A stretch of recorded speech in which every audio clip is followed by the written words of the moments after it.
오늘은 복음은 하나님이 주신 것이라는 제목으로 같이 말씀을 나누려고 합니다. 이스라엘이 5번이나 큰 재앙을 만났습니다. 노예되고 포로되고 각국에 전쟁 당하고 그리고 자꾸 주변에서 이렇게 못 살게 굴고, 그런데 자질구레한 것들 빼고 5번이나 강대국에 큰 재앙을 이미 만났습니다. 그런데 앞으로도 2번이 더 남았습니다. 로마에 의해서 나라가 완전히 없어지고, 그리고 전 세계로 흩어져 유랑민으로 살면서 갖은 핍박을 당할 게 남아 있었습니다. 바울이 이 사실을 알고 있었습니다. 왜 우리는 유일하신 하나님을 믿는 민족인데, 우리는 여호와 하나님 유일신 그분, 이 세상에 한 분밖에 신이 아니라고 말하는 그 여호와 하나님을 믿는 민족인데 이방인한테 왜 저렇게 당해야 될까? 우리가 혹시 믿음이 부족해서일까? 우리가 혹시나 세상에 물들어서일까? 우리가 믿음을 잘 못 붙잡아서일까? 그래서 바리새파라고 하는 그 사람들이 하는 운동에 나도 들어가서 이스라엘의 영광을 다시 찾아야 되겠다, 그렇게 생각하고 살았습니다. 그리고 바리새파의 차세대 지도자로 이렇게 인정을 받을 만큼 이 사람은 굉장히 엘리트였습니다. 그러니까 남들이 모르는 그런 영적인 병도 많이 가지고 있었을지도 모릅니다. 그 사장이 안 돼 보면, 조그만 가게라도 사장이 안 돼 보면 알바들은 죽었다 깨어나도 사장의 그 마음을 이해하지를 못합니다. 그 일반 우리 남자들이 군대 갈 때 다 병사로 가거든요. 그런데 조금 분대장이나 지휘관 돼 보면 달라요.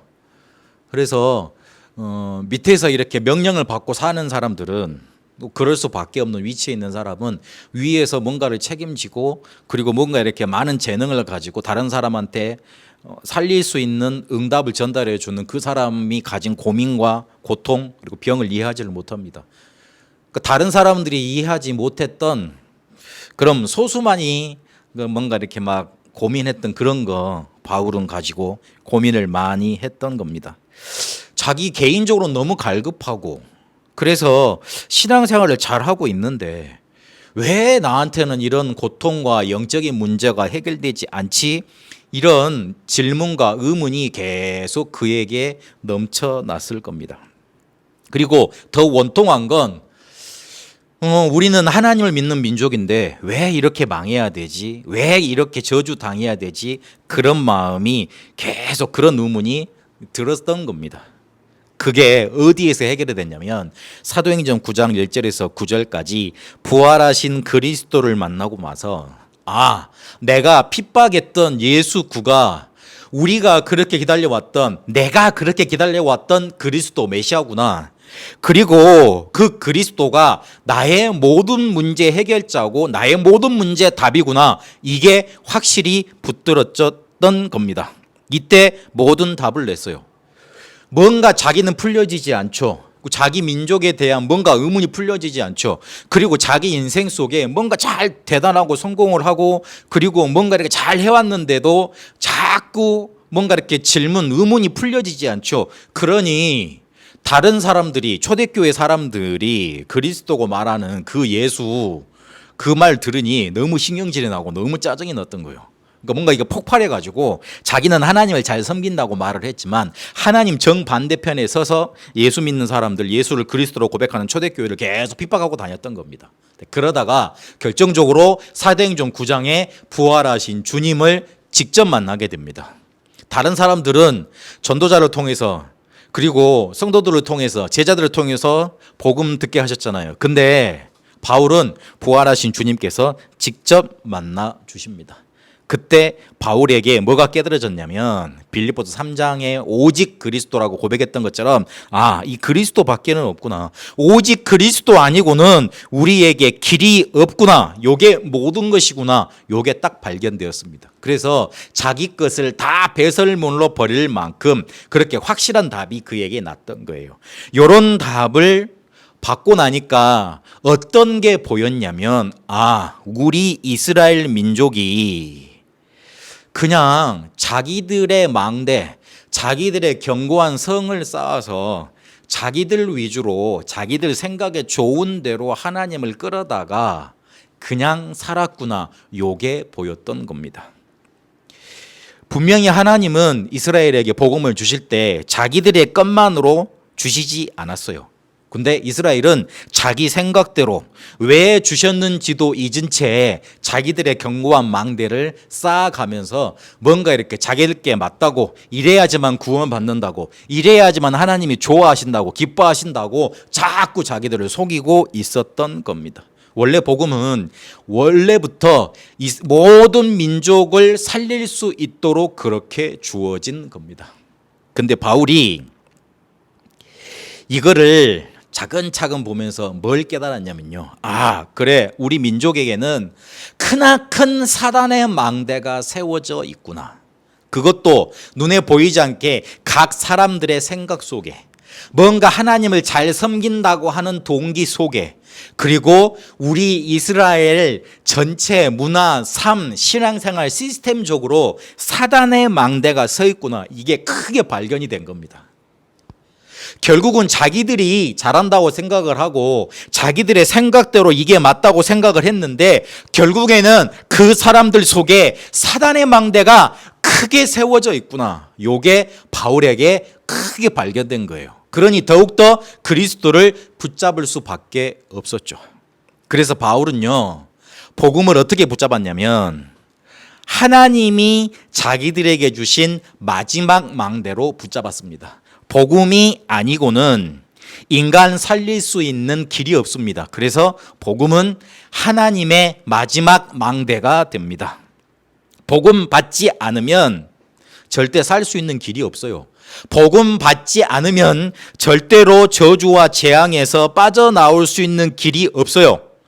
그렇기 때문에 이 복음이 이 사단의 망대를 무너뜨리고 그래, 우리를 살릴 수 있는 마지막 망대구나. 바울은 그렇게 확실히 붙잡았던 겁니다. 그런데 갈라디아 교회 사람들이 자꾸 다른 복음을 전하는 사람들의 말을 듣고 옛날로 돌아가려 그래.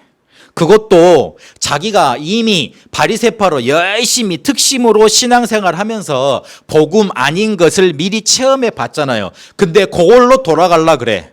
그러니까 거의 경기가 일어나는 수준으로 너무 바울의 속에서 이렇게 막 화가 폭발해 가지고 다른 복음을 받은 사람들은, 막 다른 복음을 전하는 사람들은 저주를 받을지어다, 그렇게 막 경기 일으키는 수준으로 말하고 있는 거잖아요. 그냥 복음이 좋다 이 정도가 아니고 이스라엘 민족에게 완전히 뿌리 내려진 사단의 망대가 바울에게 확실히 딱 붙잡혀졌던 거예요. 그러니 복음이 하나님이 주신 마지막 망대라는 것으로 딱 붙잡혀졌던 겁니다. 오늘 바울이 조금 과격한 표현을 많이 합니다. 하나님이 나를 사도로 세우셨다. 그리고 다른 복음을 받으면 막 저주를 받으라고 막 그렇게 막 욕설 아닌 욕설을 퍼붓거든요. 왜 그랬냐면 자기들 민족 속에 있는 사단의 망대를 보고 그 망대를 너무 확실하게 봤으니 하나님의 망대로 주신 복음이 너무 확실하게 붙잡혀져서 그래요. 그래서 오늘 복음을 뭐라 그러냐면 사람에게서 난 것이 아니야, 그렇게 강조를 합니다. 하나님으로부터 온 것이 바로 복음입니다. 복음은 하나님이 주신 거예요. 그래서 하나님이 왜 이거를 주실 수밖에 없었는지 붙들어야 됩니다. 창세기 1장 27절 28절에 보니까 하나님이 인간을 하나님의 형상대로 창조해서 하나님과 함께 해야지만 행복하도록 만들어 놨습니다. 그래서 성경은 인간의 행복이 어디 있을 때 주어지는 거라고 말을 하냐면 하나님과 함께 할 때 주어지는 거라고 말을 하고 딱 못을 박아 놓습니다. 그런데 인간이 창세기 3장에 보니까 하나님을 떠나잖아요. 그때부터 불행이 시작된 겁니다.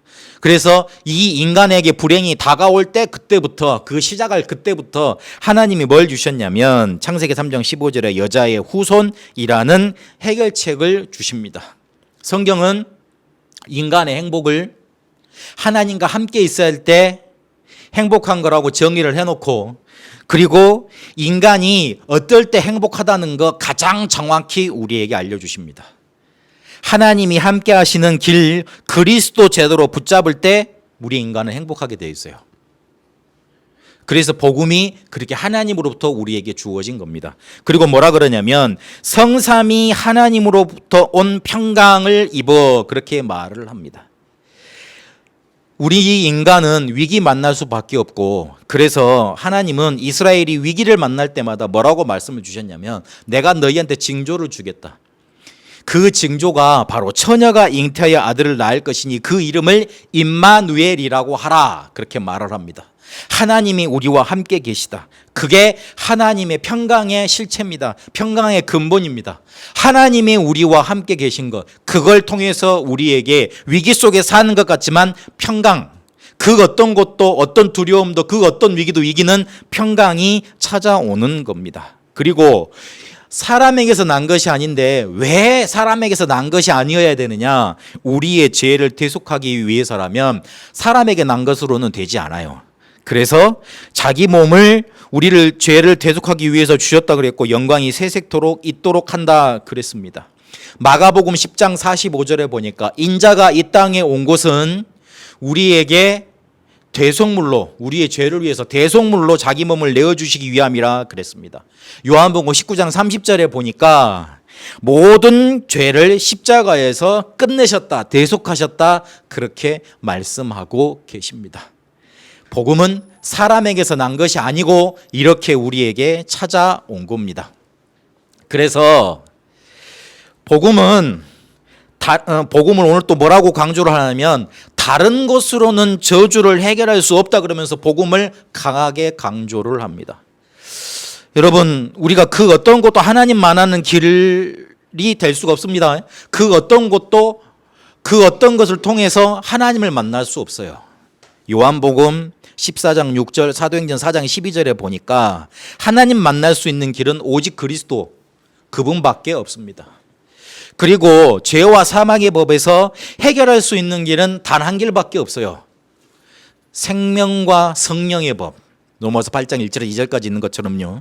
그리고 일단 다른 것으로는 흑암을 이길 수 없습니다. 요한일서 3장 8절. 사단이 다른 거 다 무시하는데 딱 한 가지만 무시를 못합니다. 하나님, 그리스도, 복음, 요것만 무시를 못합니다.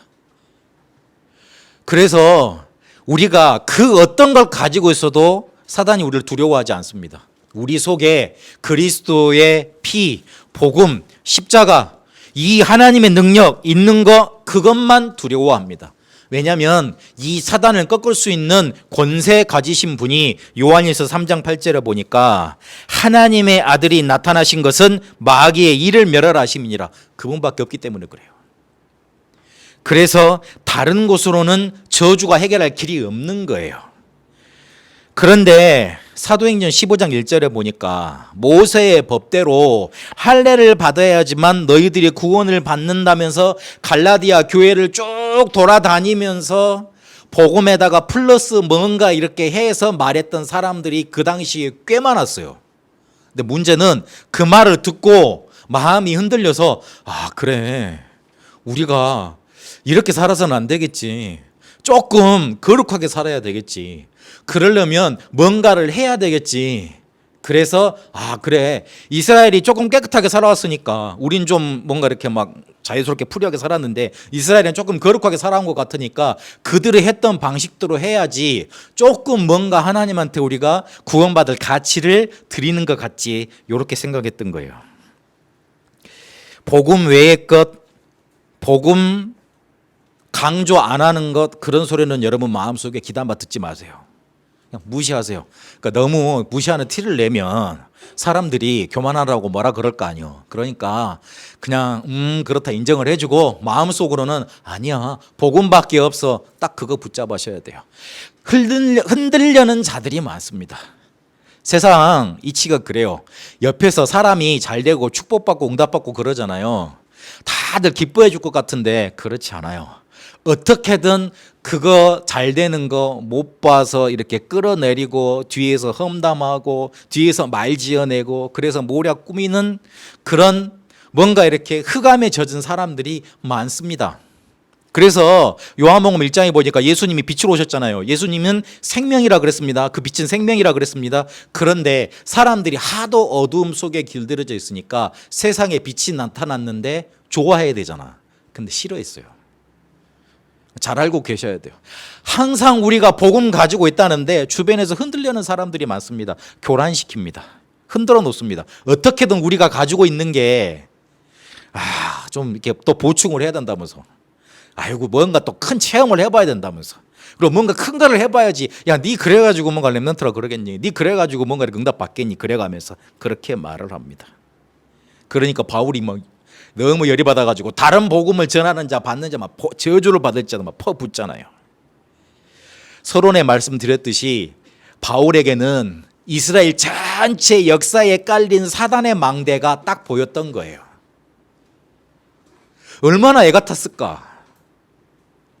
자기는 다른 지금 이스라엘의 차 세대를 이끌어 가야 되는 막중한 책임을 지고 있는데 또 자기 혼자 술은 또 시달려. 그런데 그거 다 이겨가면서 하나님을 잘 섬긴다고 그렇게 막 결단하고 그러면서 어떻게든 이스라엘을 살려보려고 하는데 풀리지가 않아. 그런데 자꾸 나사렛 촌놈 지방에서 나온 그 예수를 보고 그리스도라 그래요. 너무 열이 받은 상태에서 열심히 특심이어서 막 때려잡고 다녔는데 어라? 부활하신 주를 만나고 보니까 자기가 핍박했던 예수님이 바로 그리스도네. 내가 우리 이스라엘 민족 속에 그렇게 내려왔던 사단의 망대 그거에 내가 또 속았고 우리 이스라엘 백성이 또 속는구나. 그런데 그 속았던 사단의 망대로 지금 예수를 그리스도라고 믿어서 구원받은 하나님의 자녀를 다시 데리고 가려고 그러잖아요. 열이 받아요, 안 받아요? 짜증 뭐예요? 막 속에서 폭발을 하죠. 분노가 폭발을 하죠. 마태복음 15장 14절에 보니까 소경이 소경을 인다면 어떻게 될까요? 필경 망하겠죠.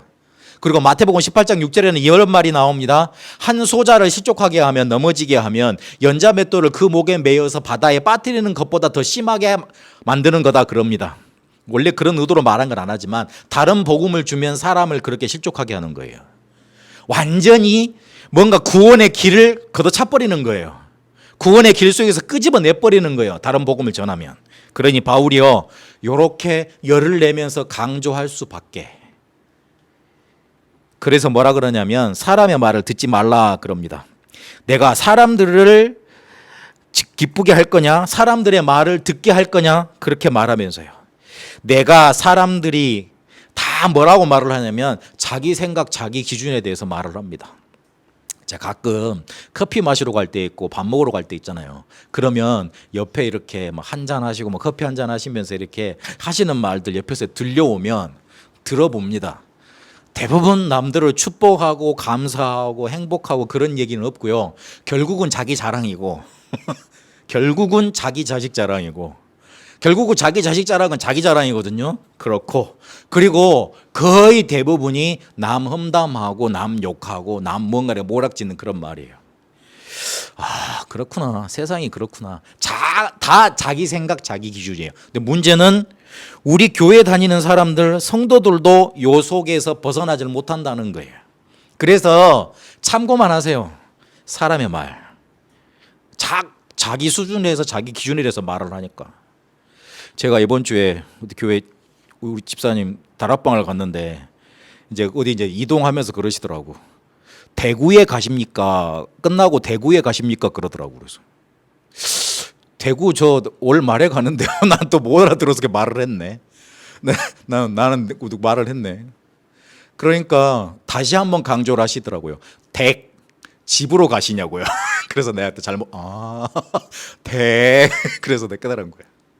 분명히 이분은 이렇게 말을 했는데 나는 내 생각, 내 기준을 가지고 들어요. 그러니까 우리가 들은 거, 본 거 정확하지 않습니다.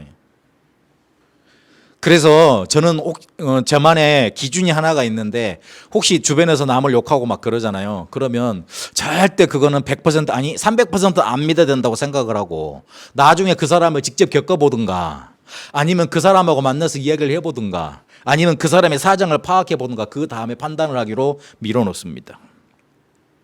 세상 일도 그런데 복음 더 그렇죠. 내 생각과 기준 내려놓고 사람의 말을 듣지 않고 하나님의 말을 듣고 하나님이 주신 것으로 들어야 돼요. 안 그러면 실수하기 쉽고, 그리고 내 생각대로 복음을 붙잡기 쉽습니다. 그래서 바울이 또 하나를 딱 또 말하고 말씀을 맺습니다. 직분 하나님이 주신 거야. 내 직분 하나님이 주신 거야. 지금 복음도 흔들었잖아요. 동시에 뭐를 흔들었냐면 바울의 사도직도 흔든 거예요. 야, 사도들은 예수님과 3년 동안 공생애를 함께 해야지 사도들이지. 그렇게 말을 했던 거예요. 근데 바울도 예수님 직접 만났잖아요.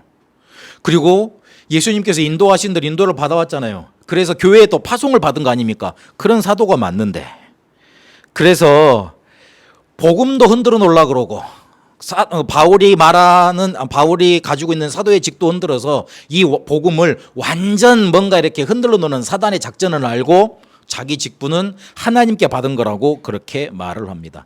뭐라고 강조를 하냐면 내 직분은 모태로부터 온 거다. 내가 어느 날 뚝딱 이걸 한번 해보겠다고, 다른 사람이 요즘 뭐 가게 창업하듯이 돈가스 가게 가는데 그러다가 옆에 보니까 싹 커피 장사가 잘 되거든요. 그래서 그거를 뚝딱 말아먹고 다시 커피집으로 차리는 그런 식으로 사도가 된 게 아니에요. 모태로부터. 그러면 무슨 말이죠? 하나님이 바울의 평생을 놓고 준비해 놨다가 사도 바울을 그 다메섹 도상에서 꺾으셔서 사도로 만들었다는 그런 뜻이에요. 그리고 은혜로 부르셨다 그랬습니다. 무슨 말입니까? 깨닫지 못할 거니까 네가 어떤 방법을 해도 하나님이 원하시는 그 계획을 알아챌 수가 없으니까 하나님이 은혜를 주셔야지만 깨달아지고 믿어지는 거 아니에요. 믿음이 그냥 생기는 거 아닙니다. 믿어질만 해야지 믿어지지. 나는 그렇더라고. 믿어질만 해야지 믿어지지. 일단 내 머리에 이해가 돼야지 믿어지지. 근데 아무리 말을 해줘도 이해가 잘 안 돼. 그래서 하나님이 뭘 예비해 놓으셨냐면 은혜로 예비하시고 은혜로 부르신 거예요. 절대 내 것 가지고는 그 사도직을 감당할 수도 없고 우리에게 주신 걸 감당할 수 없기 때문에. 그리고 사도행전 9장 12절에 보니까 이 사람은 임금들과 이방 사람들과 이스라엘 백성에게, 이스라엘 자녀들에게 내 이름을 전달하기 위해 택한 나의 그릇이라고 분명히 사도 바울이 앞으로 나아가야 될 길을 확실히 미션으로 주십니다. 그래, 내 갈 길은 이렇게 딱 이방인의 사도로 딱 정해져 있어. 그래서 내 직분은, 내 사도직은 하나님이 주신 거야. 그래서 내가 전하는 게 바로 복음만 전했던 거야. 이 복음 외에는 다른 거 붙잡지 마. 근데 이게 바로 하나님이 주신 거야. 이걸로 너희들의 망대를 만들어. 그렇게 강조를 하고 있는 겁니다. 하나님은 오늘 하나님이 복음을 우리에게 주셔서 그걸 하나님의 망대 삼게 하셨는데, 그 복음을 구약에 보니까 세 가지 절기로 설명을 해 주셨습니다. 오늘 그 중간 절기인 오순절, 이 오순절에 그 보리를 거둬서 이렇게 감사하기 때문에 맥추절이라고 그럽니다. 그래서 지금 맥추 감사 주일 그래요. 맥은 보리 맥자예요. 추는 추수할 추자고. 다 알죠? 맥자를 몰랐던 사람들 있어요. 그 맥띠는 맥 말고 보리 맥자예요. 알았다 치고. 그래서 내 성경에는 그거를 뭐라 그랬냐면 6월절 지나고 난 다음에 50일이 되는 날. 오수는 다섯 오고 수는 10개입니다. 10개를 뜻하는 단위 모음입니다. 그 연필 보면 12개를 한 타스 그러잖아요. 맞습니까? 사투리 아닌가 모르겠다. 그러잖아요. 그런 것처럼 수는 10개를 말하는 그런 단위 모음이거든요.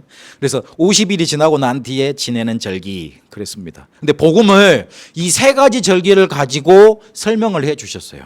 첫 번째 6월절을 가지고는 뭘 설명을 하셨냐면 너희들이 피제사 드려야지만 구원받아. 애굽에서 피제사 드렸을 때 빠져나왔잖아요. 그 전에는 갖가지 뭔가를 해도 안 됐잖아.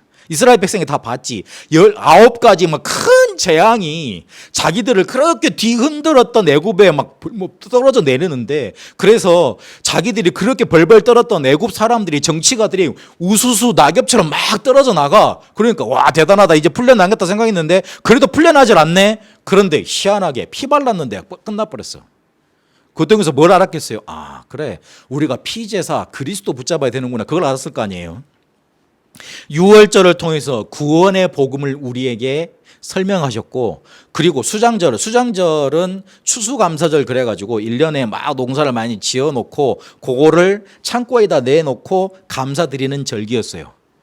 우리가 그렇게 뭐라 그럴까, 천국 배경, 보좌의 축복, 그거 예비돼 있다. 니들은 분명히 열매를 걷어서 창고에 걷어놓는 것처럼 그 열매로 천국에 가게 될 거다. 그리고 이미 이 땅에서 그 축복을 누린다. 천국을 설명하는 거예요. 우리의 미래가 보장되어 있다는 걸 설명하는 겁니다. 그러면 그 중간이 비어 있잖아. 과거 해결됐고, 과거 구원받았고, 과거 문제 해결받았고, 미래 천국 보장되어 있잖아요. 지금 현재가 중요하잖아요.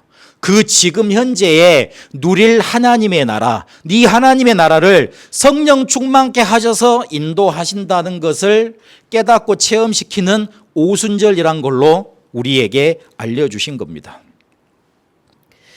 그런데 이 오순절 잘 한번 생각해 보세요. 그 유월절 기적을 통해서, 유월절 절기를 통해서 이스라엘이 해방받았잖아요. 근데 출애굽을 했어. 그런데 어딜 가야 되느냐? 가나안을 향해서 광야길을 가야 되는데, 그 광야길을 한번 잘 생각해 보세요. 얼마나 두렵겠어. 처음 가는 길이잖아요.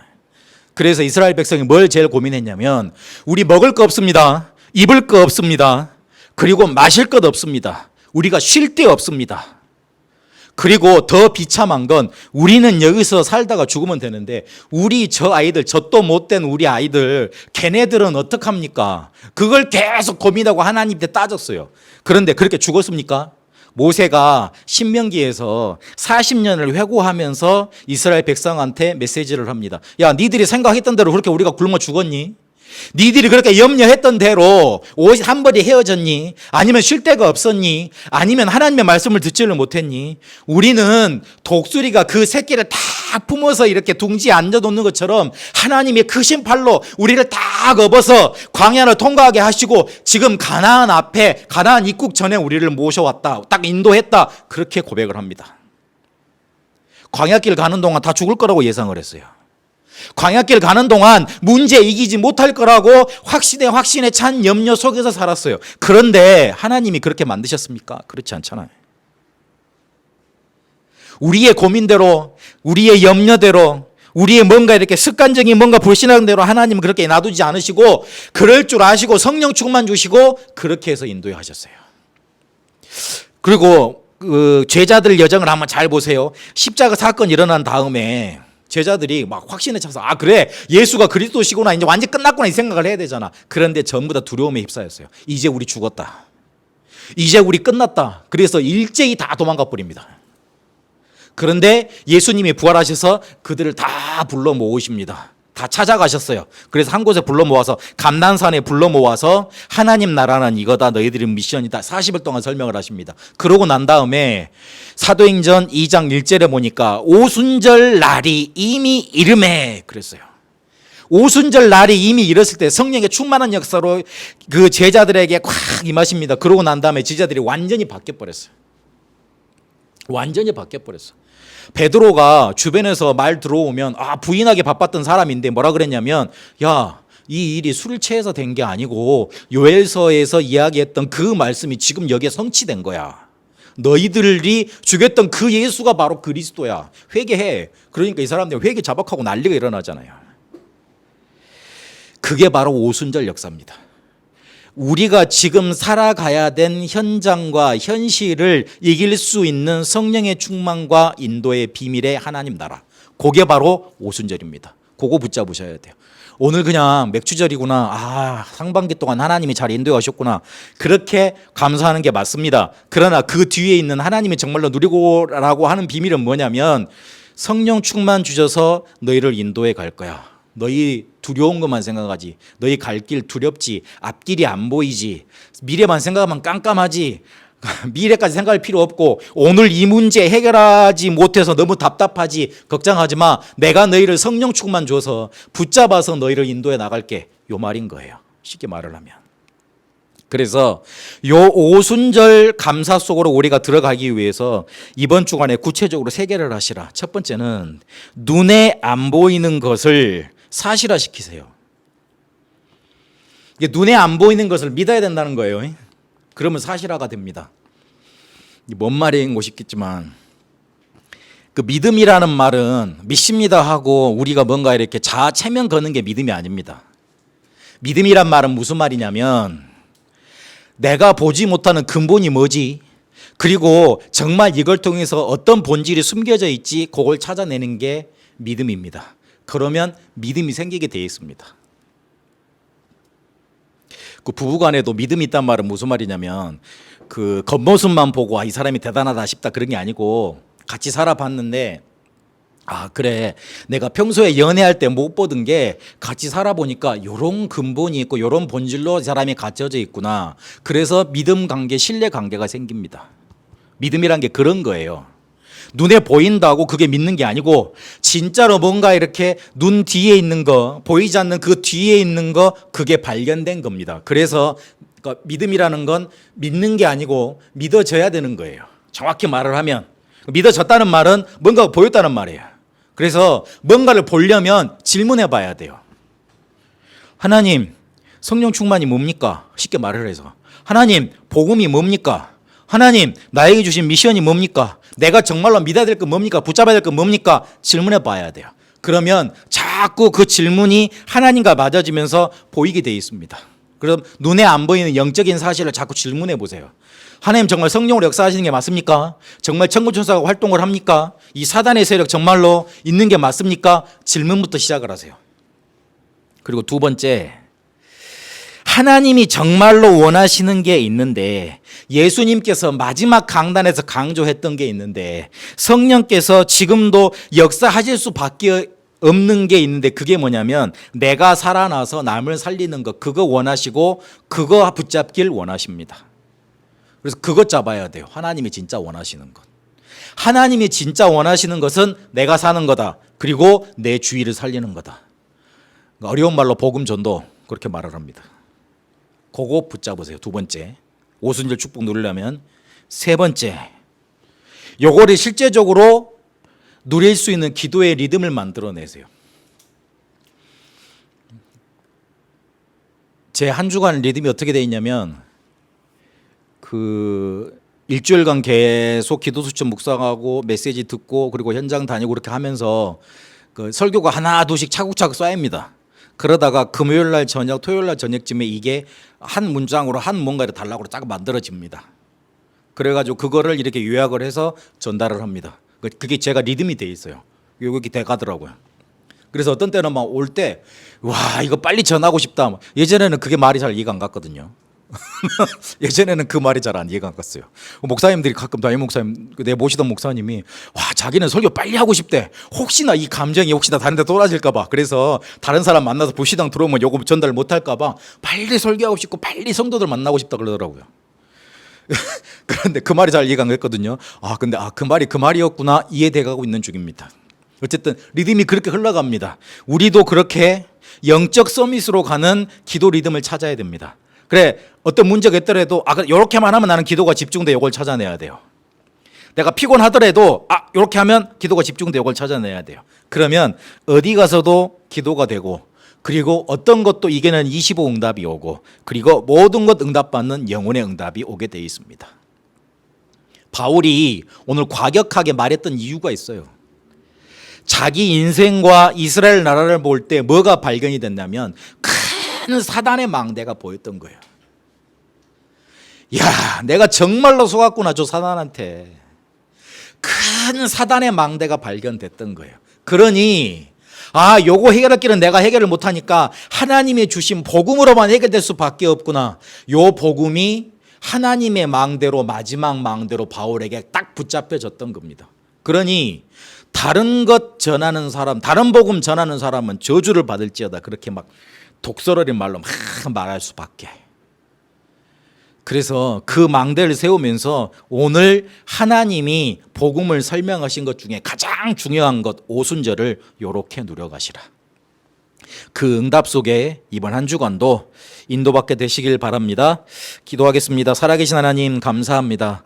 하나님이 우리에게 있는 사단의 망대를 알려주시고 그거 무너뜨릴 수 있는 하나님의 망대, 마지막 망대를 복음으로 주신 줄로 믿습니다. 오순절 감사 속에 이 복음을 지금 누려가도록, 지금 성령 충만과 성령의 인도 받음으로 누려가도록 인도하여 주옵소서. 살아계신 우리 주 예수 그리스도 이름으로 기도합니다. 아멘.